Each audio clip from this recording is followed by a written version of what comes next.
मैं क्या कर रहा हूँ? हर मंथ के एंड में मेरे पैसे कैसे खत्म हो जाते हैं?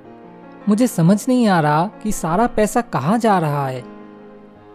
अगर आप भी कंफ्यूज्ड हैं और अपने मंथली बजट को मैनेज करने के लिए स्ट्रगल कर रहे हैं, तो आज का वीडियो एंड तक देखें, क्योंकि आज इस वीडियो में मैं आपको बताऊंगा कि मंथ एंड होने से पहले कौन से मिस्टेक्स आपके पैसे खत्म कर रही है और कैसे आप इजीली पैसे सेव करना स्टार्ट कर सकते हैं, और साथ ही मंथली बजट बनाकर अपने एक्सपेंसेस को मैनेज कैसे कर सकते हैं। तो आइए जानते हैं इस सॉल्यूशन फॉर लाइफ प्रॉब्लम्स। लेकिन उससे पहले अगर आप इस बारे में मेरे साथ डायरेक्टली बात करना चाहते हो तो फिर वीडियो के डिस्क्रिप्शन में दिए हुए लिंक से जाकर आप मेरे साथ किसी भी दिन एक 1-to-1 video calling session book कर सकते हो। प्रॉब्लम नंबर 1, इनकम और एक्सपेंडिचर का प्रॉपर अकाउंट नहीं रखना। कुछ दिनों पहले एक 1-to-1 वीडियो कॉलिंग सेशन में मैंने अपने एक क्लाइंट से पूछा कि वे पर मंथ कितना पैसा स्पेंड करते हैं। उन्होंने गेस किया कि way around 25 to 30,000 rupees per month spend करते हैं। फिर मैंने उनसे वॉलनट ऐप का यूज करके नेक्स्ट मंथ के लिए अपने इनकम और एक्सपेंडिचर को ट्रैक करने के लिए कहा। 1 महीने बाद जब मैंने उनसे दोबारा बात की तो पता चला कि इस मंथ का अकाउंट मेंटेन करने से उन्हें पता चला कि उन्होंने इस मंथ एक्चुअली 75,000 रुपीज खर्च किया है। इसका मीनिंग ये है कि वे अपने गेस्ट मंथली एक्सपेंडिचर का 3 टाइम्स स्पेंड करता है। और सबसे इम्पॉर्टेंट बात यह है कि उन्हें खुद भी नहीं पता था, क्योंकि उन्होंने पहले कभी भी इसका ट्रैक नहीं रखा था।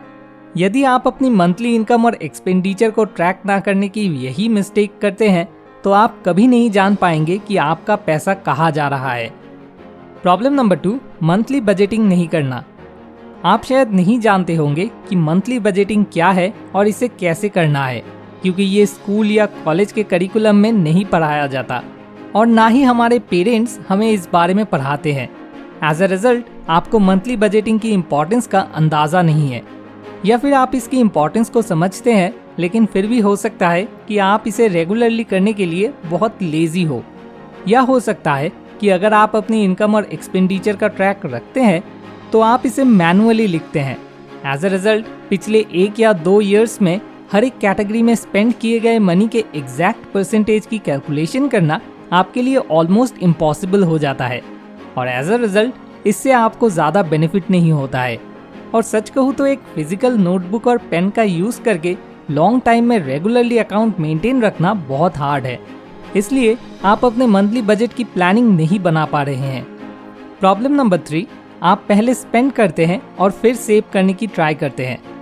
आपके लिए सेविंग का मीनिंग है पूरे महीने की मंथली इनकम में से स्पेंड करना और फिर मंथ एंड में जो कुछ बचा हुआ है उसको सेव करना। और क्योंकि आप मंथली बजटिंग नहीं करते हैं तो मोस्ट ऑफ द टाइम आपकी पॉकेट में मंथ एंड से पहले पैसे खत्म हो जाते हैं, और as a result month end में जब आपके पास कोई सेविंग्स नहीं होती हैं तो फिर आपके पास अपना बजट मैनेज करने के लिए लोगों से पैसे उधार लेने के अलावा कोई ऑप्शन नहीं बचा होता है। क्योंकि आपने अपनी मिस्टेक्स को पहचान लिया है, अब मैं आपको बताता हूँ कि हर मंथ की स्टार्टिंग में सैलरी मिलने के बाद आपको क्या करना है ताकि आप लाइफ की इस प्रॉब्लम को इजीली सॉल्व कर सके। सोल्यूशन नंबर 1, मोबाइल ऐप का यूज करके इनकम और एक्सपेंडिचर को ट्रैक करें। इस वीडियो को देखने के बाद आपका सबसे पहला काम होगा इस वीडियो के डिस्क्रिप्शन में दिए गए लिंक से वॉलनट ऐप को डाउनलोड करना, और अगर आप इंडिया के अलावा दूसरे किसी कंट्री से वीडियो देख रहे हैं तो मनीफाई ऐप डाउनलोड करें, क्योंकि आप इंडिया के अलावा दूसरे किसी कंट्री से वॉलनट ऐप का यूज़ नहीं कर सकते हैं। अब एज यूजुअल हर रात को डिनर करने के बाद या मोबाइल यूज़ करके टाइम पास करते समय सबसे पहले फेसबुक, व्हाट्सएप या यूट्यूब ना ओपन करें। इसके बजाय प्लीज़ इस ऐप को ओपन करें और पूरे दिन भर आपने जो भी अर्निंग और एक्सपेंडिचर किए हैं वो सभी ट्रांजैक्शंस यहाँ एंटर करें। ये बहुत आसान है। अर्निंग का मीनिंग है जब पैसा आपकी पॉकेट में आता है, और एक्सपेंडिचर का मीनिंग है जब पैसा आपकी पॉकेट से निकल जाता है। ऐसा करने में आपको डेली 5 मिनट का टाइम लगेगा, लेकिन डेली का ये 5 मिनट का हार्डवर्क आपको महीने या साल के 5,000 रुपीज सेव कर सकता है। उसके बाद भी अगर आप इस छोटे से काम को करने को रेडी नहीं हो तो अब मैं आपको और क्या बोलूं। मंथली बजटिंग का सबसे पॉपुलर प्रिंसिपल है 50-30-20 प्रिंसिपल। इसका मीनिंग है कि आप अपनी मंथली इनकम का 50% अपनी ज़रूरत की चीज़ों पर यानी ज़रूरी या यूजफुल चीज़ों पर स्पेंड करेंगे जिनकी आपको नीड है।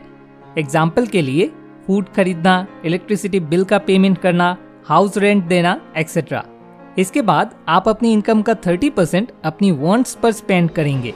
एग्जाम्पल के लिए fashionable clothes, shoes, watches etcetera खरीदना, या अमेजॉन प्राइम या नेटफ्लिक्स जैसी OTT का सब्सक्रिप्शन लेना।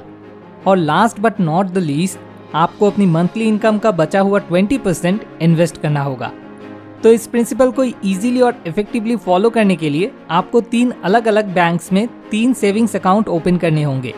ये करना कोई बड़ी बात नहीं है, क्योंकि अब आप चाहे तो अपने घर बैठकर वीडियो KYC के थ्रू कुछ ही मिनट्स में अलग अलग बैंक्स में 0 बैलेंस सेविंग्स अकाउंट ओपन कर सकते हैं।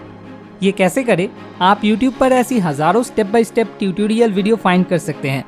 यदि आप एक एम्प्लॉई हैं तो आपके पास पहले से ही एक अलग सैलरी अकाउंट होना चाहिए जहां आपको हर मंथ आपकी सैलरी मिलती है।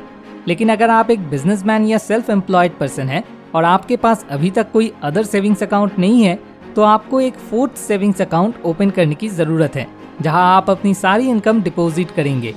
आप इसे सैलरी सेविंग्स अकाउंट का नाम दे सकते हैं। फिर मंथ की स्टार्टिंग में जब भी आपके सैलरी सेविंग्स अकाउंट में पैसा डिपॉजिट होगा, तो आप सबसे पहले 50% पैसा अकाउंट 1 में ट्रांसफर करेंगे, यानी नीड सेविंग्स अकाउंट में।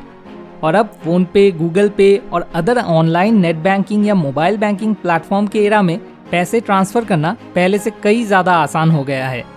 तो इस नीड सेविंग्स अकाउंट से आप अपनी नीड के अकॉर्डिंग पूरे महीने स्पेंड करेंगे। फिर 30% पैसे अकाउंट 2 यानी वांट सेविंग्स अकाउंट में ट्रांसफर करें। आप इस वांट सेविंग्स अकाउंट से लग्जरी और अदर नॉन नेसेसरी आइटम्स पर स्पेंड करेंगे।